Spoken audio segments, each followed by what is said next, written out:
வணக்கம் உறவுகளே, எல்லோரும் அப்படி நல்ல சுகமாக இருக்கிறீங்களா? நான் தான் கௌரி ஹாய்க்கிறேன். இந்த வீடியோவில் நாங்கள் இன்றைக்கு பார்க்க போகிறது ஒரு ரெசிபி இந்த ரெசிபி ரைஸ் புலாப் அதோட சிக்கன் கறி எல்லாம் மேக் பண்ணியிருக்கிறேன். இந்த ரெசிபியை எப்படி செய்கிறதுன்றது தான் நாங்கள் இப்போ பார்க்க போகிறோம். 2 கப் பசுமதி ரைஸ் எடுத்து 3 தடவைகள் நன்றாக கழுவி 3 கப் தண்ணீர் சேர்த்து 1/2 hour அரிசியை ஊற விடுகிறேன். இப்போ 3 கப் தண்ணீர் சேர்த்துட்டேன்.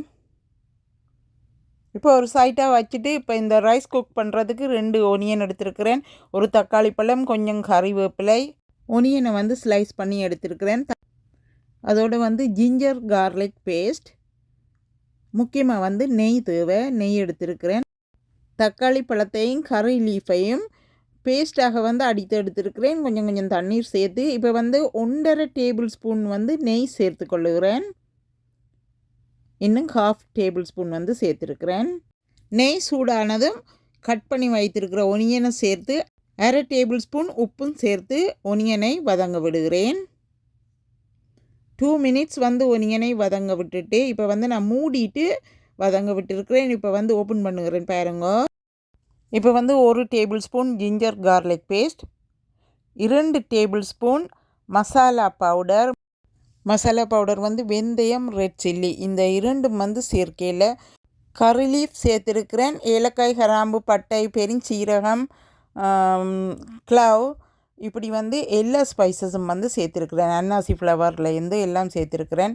இப்போ கொஞ்சம் ஆயில் சேர்த்துருக்கிறேன். லைட்டாக ஒரு 2-3 டேபிள் ஸ்பூன் அப்படி சேர்த்தா காணும். வெங்காயம் கொஞ்சம் ட்ரையாக இருக்கிறார். இப்போ சிக்கனை சேர்க்குறேன். சிக்கன் பாருங்க, ஹோல் சிக்கன் எடுத்து 1/2 கட் பண்ணி அப்படியே சேர்த்துருக்கிறேன். க்ளீன் பண்ணிவிட்டு தோல் எல்லாம் முறித்து எடுத்துகிட்டு சேர்த்துக்கொள்ளுங்க. அதோடு கறி லீஃப் அரைச்சி எடுத்துருக்கிறேன். 1/4 கப் தண்ணீர் சேர்த்து அரைத்து எடுத்துருக்கிறேன்.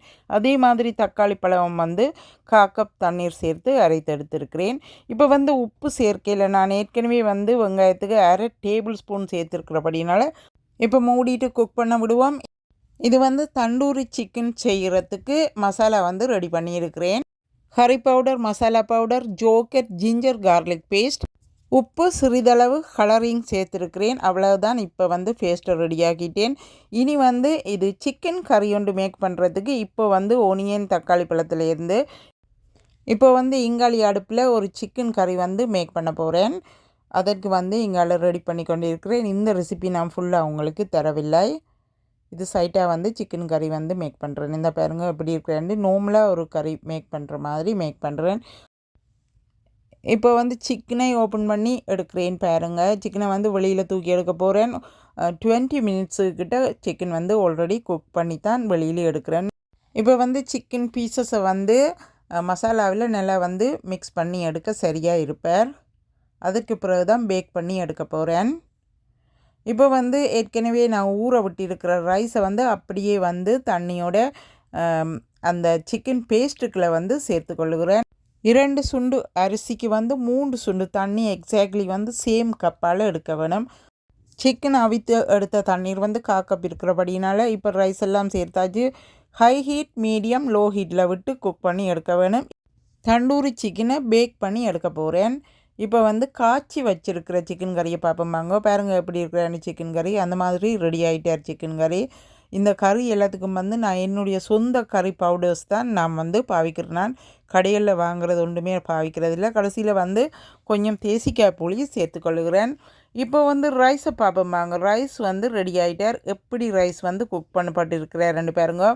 மறந்துடாதீங்க, ஃபர்ஸ்ட் ஹை ஹீட்டில் விடுங்க. ஒரு 10 மினிட்ஸ் விடலாம் ஹை ஹீட்டில். பிறகு ஒரு 5 மினிட்ஸ் மீடியம் ஹீட்டில் விடுங்க. அதற்கு பிறகு லோ ஹீட்டில் விடுங்க. விட்டுத்தான் இந்த பதத்தில் ரைஸ் குக் பண்ணி எடுக்கணும். இந்த பாருங்க எப்படி ரைஸ் வர்றாருன்னு சொல்லி. இந்த ரைஸை பட்டர் ரைஸ்ன்னு சொல்லலாம், புலாப்னு சொல்லலாம். இந்த ரைஸை குக் பண்ணுறதுக்கு இன்னமும் நிறைய மெத்தட் இருக்கிறது. இதில் ஒரு மெத்தட் தான் நான் குக் பண்ணியிருக்கிறேன். இதில் மசாலா பவுடர் மட்டும்தான் நான் சேர்த்துருக்கிறேன். வேறு ஒன்றுமே சேர்க்கல. மசாலா பவுடர், பிரியாணி பவுடர் எல்லாம் கிட்ட முட்டை எல்லாமே ஒன்று தான். குக்கிங் தெரிந்தவர்களுக்கு அது விஷயம் தெரியும், இல்லை தெரியாதவர்களுக்கு கொஞ்சம் கஷ்டம்.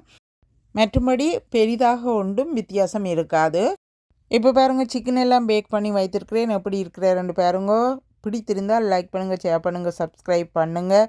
மசாலா பவுடர் என்று நான் சொல்வது கறிக்கு கடைசியில் சேர்க்கும் பவுடரைத்தான் சொல்லுகிறேன். நன்றி, வணக்கம்.